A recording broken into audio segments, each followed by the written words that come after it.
Olá pessoal, tudo bem com vocês? Eu sou Fabíola Antunes e nós somos Aquela Filha.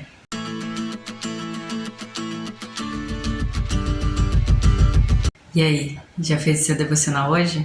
Estamos estudando o livro de Atos toda segunda e quarta-feira às 19 horas no horário de Brasília. Se você tem assistido os vídeos do nosso canal, mas ainda não é um inscrito, se inscreve no canal para que você possa receber os vídeos assim que eles forem postados. Vocês que já fazem parte e vocês que estão chegando também, curta esse vídeo, comenta, compartilha. Assim o YouTube pode indicar esse vídeo para outras pessoas. No vídeo passado falamos sobre a perseguição, que nem sempre é para o nosso mal. Os irmãos da igreja primitiva foram perseguidos e com isso o evangelho foi espalhado por todo mundo, chegando até nós. Nada do que nos aconteça pode nos separar do amor de Deus que está em Cristo Jesus. Jesus não veio separar, ele veio juntar. Independente da nossa nacionalidade, em Cristo somos todos irmãos. Todo aquele que recebe Jesus como seu único e suficiente Salvador faz parte da mesma família. Estamos no capítulo 8 de Atos e hoje veremos a segunda parte, que fala sobre a descida do Espírito Santo aos samaritanos. Filipe, não o apóstolo, mas aquele que havia sido escolhido junto com Estevão para servir a igreja, para servir na distribuição dos alimentos na igreja primitiva, foi à capital de Samaria, anunciar que a salvação vem através de Jesus, que o Messias prometido já havia vindo e que através dele nós temos os nossos pecados perdoados. As pessoas eram curadas de suas doenças, eram libertas dos espíritos maus, fazendo com que a cidade ficasse feliz com a ida de Filipe para lá. E na capital de Samaria existia um homem, Simão, que era um feiticeiro e por todos era conhecido como o Grande Poder. E após a pregação de Filipe, viu os seus admiradores o deixando de lado, porque agora aquelas pessoas creram em Jesus, aceitaram Jesus como seu único e suficiente Salvador, e tudo o que elas precisavam, elas encontravam em Jesus. Verso 13 do capítulo 8 de Atos diz assim: O próprio Simão creu e foi batizado, começou a seguir Filipe por toda parte, admirando-se dos sinais e milagres que ele realizava. No verso 13 nós vemos que esse próprio Simão creu e foi batizado. Vamos ler os versos 14 a 17. Quando os apóstolos em Jerusalém souberam que o povo de Samaria havia aceitado a mensagem de Deus, enviaram para lá Pedro e João. Assim que os dois chegaram, oraram para que aqueles convertidos recebessem o Espírito Santo. Pois, apesar de terem sido batizados em nome do Senhor Jesus, o Espírito Santo ainda não havia descido sobre nenhum deles. Então Pedro e João impuseram as mãos sobre eles e receberam o Espírito Santo. Nós precisamos entender que o livro de Atos ainda se trata de um período de transição, do Antigo Testamento para o Novo. Do Antigo, em que as pessoas, para serem salvas, precisavam crer no judaísmo, cumprindo os rituais, indo ao templo, oferecendo sacrifícios, e agora, no período da graça, é através de Jesus. Todo o sacrifício que precisava ser feito, Jesus já pagou na cruz do Calvário. No livro de Atos ainda vemos esse período de transição.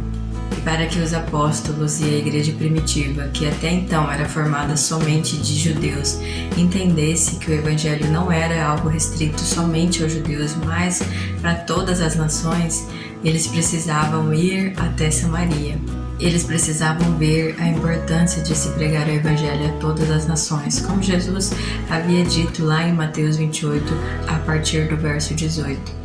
Porém, hoje, quando aceitamos Jesus como nosso único e suficiente Salvador, nós já recebemos o Espírito Santo. Efésios capítulo 1, os versos 13 e 14. Agora vocês também ouviram a verdade, as boas novas da salvação. E quando creram em Cristo, Ele colocou sobre vocês o selo do Espírito Santo que havia prometido. O Espírito Santo é a garantia da vossa herança, até o dia em que Deus nos resgatará como sua propriedade para o louvor da sua glória. E o que esse Simão tem a ver com a história? Vamos ler os versos 18 ao 25, que diz assim: Simão viu que as pessoas recebiam o Espírito Santo quando os apóstolos impunham as mãos sobre elas. Ele ofereceu-lhes dinheiro, dizendo: "Dê-me este poder também, para que quando eu impuser as mãos sobre as pessoas, elas recebam o Espírito Santo." Pedro, porém, respondeu: "Que seu dinheiro seja destruído com você, por imaginar que o dom de Deus pode ser comprado. Você não tem parte nem direito nesse ministério, pois seu coração não é justo diante de Deus. Arrependa-se da sua maldade e ore ao Senhor. Talvez Ele perdoe seus maus pensamentos, pois vejo que você está cheio de amargura e inveja e é prisioneiro do pecado." Simão exclamou: "Ore ao Senhor por mim, para que essas coisas terríveis não me aconteçam."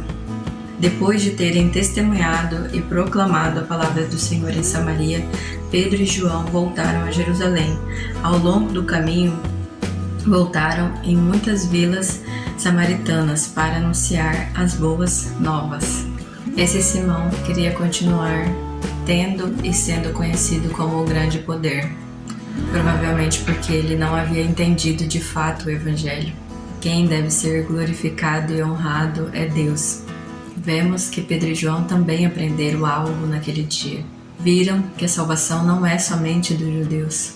Depois de terem testemunhado e proclamado o Evangelho em Samaria, eles voltaram pelas mesmas cidades que eles tinham passado na vinda a Samaria, só que agora eles anunciavam que Jesus salva.